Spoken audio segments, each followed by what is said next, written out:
Il a senti la balle passer au-dessus de sa tête. Il nous a dit qu'il l'avait senti et regrettait de ne pas avoir dit à sa mère de se baisser. Un petit garçon survit au meurtre de sa mère dans leur SUV alors qu'elle le conduisait à l'école. Le meurtrier de Gillian Agner purge désormais une peine à perpétuité. Quand c'est arrivé, avez-vous tout de suite pensé qu'il avait fait ça? Oui. À 100%. Oui, il était en haut de la liste. Je parle avec les parents de Gillian, de leur fille, de comment va leur petit-fils maintenant et de la façon dont ils transforment leur douleur en une mission.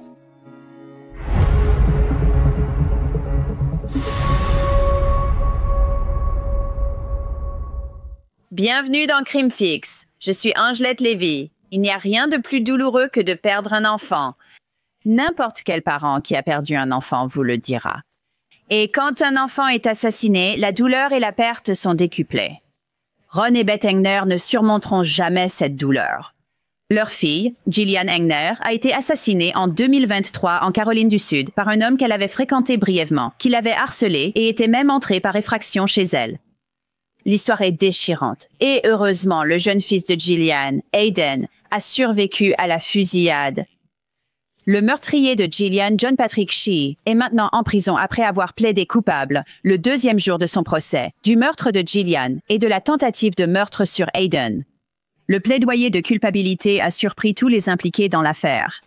C'était le 2 mars 2023, lorsque Shea a tiré sur Gillian alors qu'elle conduisait Aiden à l'école à Ocati. Les balles ont juste manqué Aiden parce qu'il s'est baissé, mais ces balles ont touché Gillian. Elle s'est battue pour sa vie pendant des mois à l'hôpital, mais elle est décédée en août 2023. Le principal suspect était John Patrick Shea. Il savait que Gillian serait libre ce jour-là, car elle emmenait Aiden à l'école. Shea avait harcelé Gillian et était même entré chez elle par effraction, comme déjà dit. Lorsque les détectives ont fouillé la maison de Shea, ils ont trouvé des preuves troublantes, notamment des photos de Gillian défigurée, une poupée vaudou, un hôtel de fortune, des cartes de tarot et des ouvrages liés au satanisme et à l'occultisme. Les procureurs ont indiqué que les détectives avaient découvert des preuves plus troublantes, dont une liste rédigée par Shea des femmes fréquentées depuis 2008 avec des notes sur chaque rencontre. Shea avait organisé l'attaque contre Gillian, laissant sa voiture dans un bar pour se donner un alibi. Les détectives ont interrogé Shea et il a nié toute implication, mais ces détectives ont ensuite découvert que Shea avait demandé à un ami de le conduire dans la région, puis il a attendu que Gillian passe en voiture avant de tirer. Les parents de Gillian vont bientôt nous en dire plus sur ce conducteur. Pendant plus de 2 ans, John Patrick Shee a nié avoir tué Gillian. Mais ensuite, au deuxième jour de son procès en juin, Shea a étonnamment décidé de plaider coupable. Tout cela a été une erreur totale et absolue. Le matin du 2 mars est le plus grand regret de ma vie et restera le plus grand regret de ma vie. J'y pense toute la journée. J'aimerais pouvoir revenir en arrière et changer les choses. Je suis malade mentalement. J'ai eu une crise psychotique. J'étais tellement malade à cause de ce qui s'était passé entre Gillian et moi, et je ne peux plus supporter cette douleur. Et je sais que la famille a besoin de tourner la page. Je sais que tout le monde a besoin de tourner la page. Et c'est pour ça que je fais ça aujourd'hui. Je ne veux pas. Je ne veux plus blesser les gens. Je veux qu'il y ait une clôture. Je veux qu'il y ait du réconfort pour ta famille. Et chaque jour, chaque nuit, je prie pour la paix de ta famille. Chaque jour. Ce sont les parents de Gillian et ils ont traversé tellement d'épreuves ces dernières années. Et Ron et Gillian, merci beaucoup de vous joindre à moi. Tout d'abord, comment allez-vous après... Shea a maintenant plaidé coupable. Il a admis ce qu'il a fait après avoir dit pendant si longtemps qu'il ne l'avait pas fait. Je pense qu'on a l'impression qu'on peut enfin tourner la page.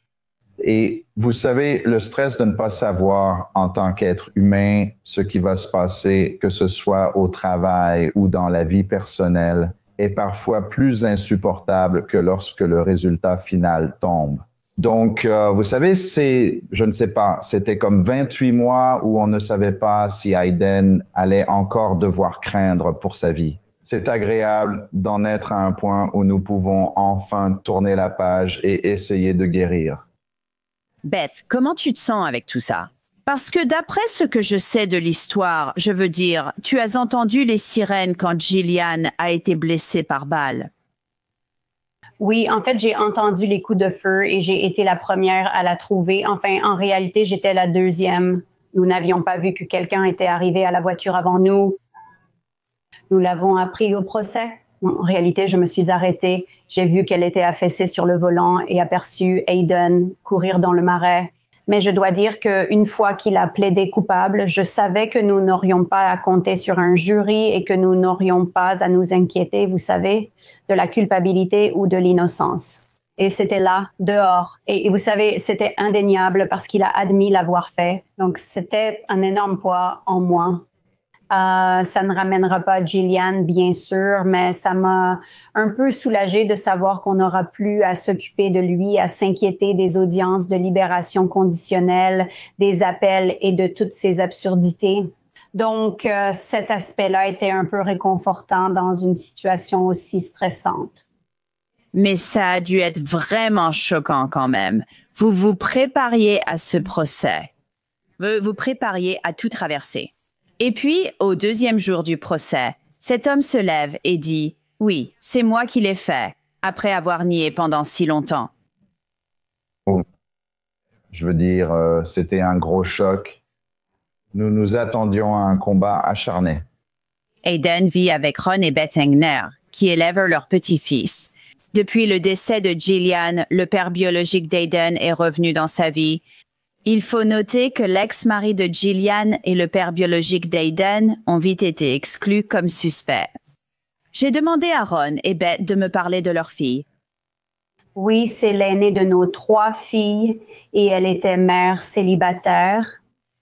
Elle allait à l'école pour obtenir une certification de technicienne en pharmacie. Elle était technicienne en pharmacie diplômée à États-Unis, mais il existe d'autres certifications. Elle était très enthousiaste à ce sujet. Elle organisait pratiquement toute sa vie autour d'Aiden et de ses besoins. Donc, vous savez, elle faisait vraiment de son mieux. Elle vivait sa vie comme elle le souhaitait et elle élevait Aiden. Ils habitaient à côté. C'était agréable de les avoir près. Nous aidions toujours avec Aiden dès qu'elle en avait besoin. Et vous savez, c'était la dernière chose à laquelle nous aurions pu penser pour son avenir. Donc, notre propriété a 2 bâtiments dessus. Et quand elle a eu Aiden il y a des années, nous avons cherché une propriété où nous pourrions l'aider à l'élever. Il y avait un garage séparé avec un appartement au-dessus. Donc, il vivait en fait sur notre propriété. Pour revenir à Gillian, elle avait beaucoup d'humour. Je pense en avoir aussi, mais ce n'est pas le sujet. Et nous aimions les avoir aussi proches parce que nous pouvions faire partie de sa vie bien plus que, vous savez, beaucoup d'autres grands-parents, n'est-ce pas? Quand les enfants vivent dans d'autres États ou à quelques heures de route, nous pouvions le voir quand nous le voulions. Et c'était aussi bien pour elle. Donc, quand elle avait besoin de temps avec ses amis, nous étions juste là pour elle et nous pouvions les surveiller. Quand a-t-elle commencé à fréquenter John Patrick Shea? Je veux dire, est-ce que c'était quelqu'un qu'elle voyait vraiment depuis un certain temps? Non, pas du tout, mais il la poursuivait depuis un moment, donc ça faisait environ 1 an. Et nous pensons qu'il l'a rencontrée pour la première fois à la pharmacie, là où elle travaillait. Et je crois que sa mère était cliente là-bas. Et il était venu, je crois, pour un vaccin contre le COVID, et il faisait des vaccins contre le COVID à ce moment-là. Donc, il a vu Gillian. Il a eu ses informations, pas son numéro de téléphone, mais je crois peut-être son Instagram ou quelque chose comme ça. Et il lui avait envoyé un message. J'ai encore le message. « Oh, j'ai oublié de prendre ton numéro avant de partir. Peut-être qu'on pourrait se revoir. » Et elle a répondu quelque chose du genre « Tu sais, je ne suis pas dans une période où j'ai envie de sortir avec quelqu'un. » Elle était en train de divorcer. « Mais tu sais, ça ne me dérangerait pas qu'on soit amis. Je pourrais toujours avoir plus d'amis. » Il a proposé qu'on prenne un café ou un verre un de ces jours. Et donc, c'était environ 1 an avant qu'ils ne commencent à sortir ensemble. Et ensuite, je crois qu'ils ont commencé à sortir ensemble en juillet, avant la fusillade. Il est venu en août pour l'anniversaire d'Aiden. Ils sont partis en week-end à Asheville en octobre. Et juste après ce voyage, c'est là qu'elle a tout arrêté. Donc, entre juillet et octobre, c'était la période où ils sortaient ensemble, mais il lui avait déjà proposé plusieurs fois de sortir avec lui avant qu'ils ne commencent réellement à se fréquenter. Et elle l'a fait un peu parce qu'elle avait l'impression de ne rien avoir d'autre dans sa vie à ce moment-là. Elle se sentait un peu déprimée, alors elle a décidé de donner une chance à ce garçon qui voulait l'inviter à dîner. Alors elle s'est dit, pourquoi pas? Et tu sais, c'est comme ça que ça a commencé. En réalité, ils n'ont été ensemble que 4 mois au maximum. Avec le recul, maintenant, on a l'impression que le harcèlement a commencé à cette époque-là. Il venait au travail environ 1 fois par mois pour l'inviter à sortir, mais elle refusait toujours. Finalement, elle semblait épuisée, comme si elle n'avait plus rien à faire. Essayons. C'est horrible. Quand c'est arrivé, as-tu tout de suite pensé qu'il avait fait ça? Oui. À 100%? Oui, il était en haut de la liste. Oui. Oui. 100%. Tout comme nous savions quand il est entré par effraction dans l'appartement, nous savions à 100% qui c'était. Je veux dire, il y avait trop de coïncidences. Et je comprends, enfin, je ne sais pas si je comprends vraiment, mais je peux comprendre pourquoi les forces de l'ordre ne veulent rien faire sur la base de simples coïncidences. Mais ce type mâchait tout le temps du chewing-gum bleu. Un clou est sous son pneu fixé avec du chewing-gum bleu. C'était juste des choses comme ça. Tu te dis, bah, c'est trop de coïncidences. Oui.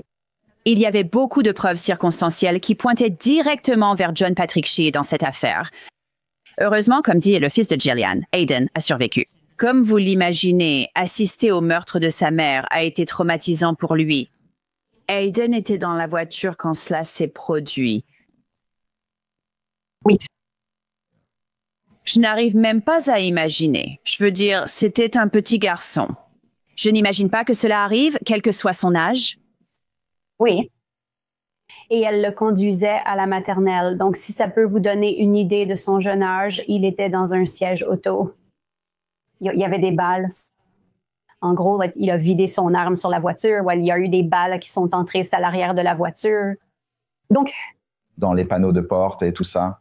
Là où Aiden était assis. Donc, on sait qu'il essayait de tuer les deux. Et on pense que la seule raison pour laquelle il n'a pas tué Gillian quand il est entré par effraction dans l'appartement, c'est qu'il cherchait probablement aussi Aiden. Aiden n'était pas là cette nuit-là, il dormait chez mon père. Quand il est entré par effraction armé d'un couteau et a saccagé l'appartement, il n'a pas trouvé Aiden cette nuit-là. Donc, vous savez, c'est ce qui me donne l'impression qu'il était probablement une cible parce que la raison pour laquelle elle a rompu avec lui, c'était principalement à cause d'Aiden parce qu'elle ne pensait pas qu'Aiden devait être autour de quelqu'un comme lui. Eh bien, et elle a trouvé la poupée vaudou. Dans son appartement et à l'hôtel, elle savait que ce n'était pas une bonne situation pour Aiden. Aiden parle encore de lui parce que quand ils sortaient ensemble, Gillian l'amenait à l'appartement. Ils jouaient aux jeux vidéo. Donc, dans son esprit, c'était juste un ami. Et il ne sait pas que c'est en fait lui qui leur a tiré dessus. Aiden, il pense juste que c'est quelqu'un d'autre au hasard.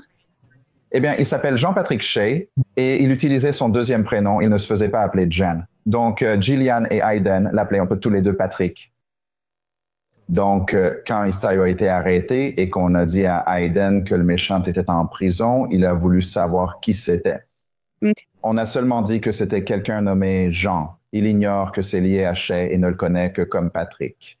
Donc, on a pu contourner ça en lui disant la vérité. On devra lui dire un jour, mais on pense juste que c'est trop de traumatisme, tu sais, à l'âge avancé de 6 ans, de vraiment devoir traverser tout ça. On espère que son souvenir disparaisse. Et au moment où on lui dira, il ne sera plus aussi attaché à cette personne qu'il connaissait sous le nom de Patrick. Je comprends tout à fait. Beth, si j'ai bien compris, c'est toi qui as trouvé Aiden ce jour-là et il t'a dit que maman est morte. Est-ce que c'est vrai? Oui, c'est ça qu'il a dit. Quand je l'ai trouvé courant dans le marais, il a couru vers ma voiture et je l'ai fait monter. J'ai appelé le 911. Je pense qu'une partie a été enregistrée pendant mon appel au 911. Il m'a dit que sa mère avait été tuée par balle. Plus tard, nous avons appris que comme les portes étaient verrouillées et les vitres relevées, la seule issue était la fenêtre brisée par balle, mais il aurait dû passer par-dessus. Il a dit qu'elle était couverte de sang et saignait, donc il ne voulait pas le faire. Alors, il a fini par ramper par l'une des fenêtres, qui était légèrement entr'ouverte. Et c'est comme ça qu'il est sorti de la voiture. Et elle n'était même pas tant ouverte que ça. Je ne sais même pas comment il a réussi à sortir par l'entrebâillement de la fenêtre, mais il l'a vu. Tu sais, il était sur le siège avant. Il a dit qu'il aurait voulu l'embrasser pour lui dire au revoir avant de partir. Au cours des 2 premières semaines, il a aussi dit que c'était de sa faute parce qu'il n'avait pas dit à sa mère de se baisser. Il a senti la balle passer au-dessus de sa tête. Et vous savez, il nous a dit qu'il l'avait senti et qu'il était désolé de ne pas avoir dit à sa mère de se baisser. Est-ce qu'Aiden reçoit une quelconque forme de Ron, je suis vraiment désolée. Est-ce qu'Aiden reçoit une forme de thérapie ou d'aide pour faire face à cela? Oui, il a une psychologue vraiment géniale et il a aussi une communauté scolaire qui s'est mobilisée autour de lui et de notre famille. Ils sont très solidaires, la conseillère scolaire, la directrice, tous les enseignants, tout le personnel de soutien, même les parents, vous savez, des autres élèves de l'école. Donc, nous avons vraiment une communauté formidable qui soutient Aiden de toutes les manières dont il a besoin. Nous avons contacté les motards contre la maltraitance des enfants. Ils étaient formidables. Ils étaient présents ce week-end. L'événement a eu lieu jeudi, ils sont venus samedi. Il était à Hopeful Horizons. C'est une organisation ici, une association à but non lucratif qui, pour les enfants qui ont traversé des traumatismes. Et Jillian était en fait là-bas quand elle traversait son divorce et que son ex-mari était plus violent mentalement qu'autre chose, mais il y avait aussi un peu de violence physique. Mais ils l'ont vu ce jour-là, cet après-midi-là. Il était déjà à Hopeful Horizons en train de recevoir de l'aide. Et vous savez, c'est passé de 3 ou 4 fois par semaine à 2 fois par semaine, puis à 1 fois par semaine. Et maintenant, c'est 2 fois par mois. Il va voir quelqu'un. Si on a besoin de plus de temps, il suffit d'appeler et elle nous trouvera une place. Parle-moi de la fondation que tu as créée en mémoire de Jillian. Donc, après le procès, je veux dire, je pense qu'on a toujours eu cette idée en tête que, tu sais, à un moment donné, on allait essayer de transformer ça en quelque chose de positif. Et donc, nous avons créé la Fondation L'amour de Jillian continue de vivre. C'est pour soutenir les victimes de violence, de toute forme de violence. Et notre rôle est que nos 2 entreprises Moelis sont impliquées. Nous faisons don d'une partie de nos bénéfices et nous organisons ensuite des activités de collecte de fonds. Nous le donnerons à des organisations actives. Mais notre rôle sera de collecter l'argent et d'aider les personnes qui ont subi toute forme de violence familiale. Pour chaque trimestre, nous changerons l'organisation bénéficiaire de l'argent. Ce sera rotatif. Il n'y aura pas toujours la même organisation. C'est vraiment gentil. Vraiment gentil. Et je sais que vous voulez aussi que le décès de Jillian sensibilise les gens. Je sais que vous voulez que les femmes, et même les hommes dans certains cas, regardent ceci et prennent conscience peut-être des signes de harcèlement et de violence domestique, ce genre de choses. Oui. Donc, il y a beaucoup de choses qui n'ont vraiment pas de sens pour moi. Elle demandait de l'aide et je ne blâme aucune personne ni aucun service. Beaucoup de choses doivent changer dans notre pays actuellement. Vous savez, c'est une jeune femme qui demandait de l'aide depuis 5 mois. Son appartement a été cambriolé. Notre local de la pompe à eau a été cambriolé. Harcèlement au travail. Et pour une raison quelconque, cela n'a pas été pris assez au sérieux pour qu'on fasse quoi que ce soit. Et ça n'a tout simplement aucun sens pour moi. Je veux dire, je regardais ou j'écoutais l'histoire de cette femme dans le New Jersey dont tu as parlé la semaine dernière. Et situation similaire, elle a demandé de l'aide, je ne sais plus combien de temps. Et elle et son petit ami sont morts et le tueur s'est suicidé. Elle n'a pas eu d'aide non plus. Je ne comprends pas. Il y a quelque chose qui ne va pas. Ce genre de choses n'est pas pris assez au sérieux pour que quelqu'un fasse quelque chose à ce sujet. C'est peut-être juste un problème de personnel, je ne sais pas. Mais on a juste l'impression que quelque chose est efficace. La douleur des Angers a été aggravée par le fait qu'ils pensent que la famille de John Patrick Shea savait qu'il était mentalement instable et n'a pris aucune mesure. Et puis, il y a de la colère envers l'homme qui a conduit Shea sur les lieux, qui ne fait face à aucune accusation criminelle. L'une des choses qui me dérange vraiment en ce moment, c'est le fait que le conducteur s'en est sorti sans aucune conséquence. Je ne peux tout simplement pas imaginer dans quel monde cela serait raisonnable. Vous savez, mais il n'a pas appuyé sur la gâchette et peut-être qu'on ne l'inculpe pas, mais il n'a rien fait concernant la situation jusqu'à ce qu'il se fasse attraper. Donc, ça donne juste l'impression, la cible principale est partie, c'était l'essentiel, je comprends. Je ne comprends toujours pas pourquoi il s'en sort sans conséquence et il a pu garder les 1 500 $. Oui, il a payé son loyer avec l'argent du sang qu'il a gagné grâce à la mort de notre fille et à la tentative de meurtre de notre petit-fils. Il a payé son loyer avec cet argent. 1 500 $, c'est tout ce que ça valait. Et il a témoigné au procès. Oui, il a témoigné au procès.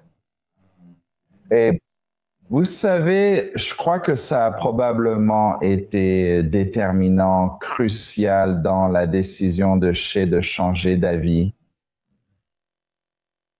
Mais ça ne change toujours pas le fait de ce qu'il a fait. Je ne sais pas, ça me dérange vraiment. C'est comme, tu sais, j'ai entendu dire que si tu es dans une voiture quand un meurtre est commis, tu es tout aussi coupable, mais je ne comprends pas pourquoi ça ne s'applique pas ici. Ouais, tu sais. Ouais, je comprends ce que tu dis. Je suis sûre que le procureur a probablement pris en compte sa coopération. Je suis sûr. Oui. Ron et Bessinger, je suis vraiment désolée pour la perte de Gillian et tout ce que vous avez traversé. Et je ne peux qu'espérer qu'Aiden puisse guérir, commencer à se reconstruire, aller de l'avant, grandir et avoir une belle vie. Et je vous souhaite vraiment tout le meilleur. Merci. Merci, nous apprécions le temps que vous nous avez accordé. Son amour vivra en nous et en lui. Oui. Et en tous ceux qu'elle a touchés. John Patrick Shea ne quittera jamais la prison vivant. Il est à l'établissement correctionnel de Kirkland, en Caroline du Sud. Et c'est tout pour cet épisode de Crime Fix. Je veux dire Jeannette Lee. Merci beaucoup d'avoir été avec moi. Je vous retrouve ici la prochaine fois.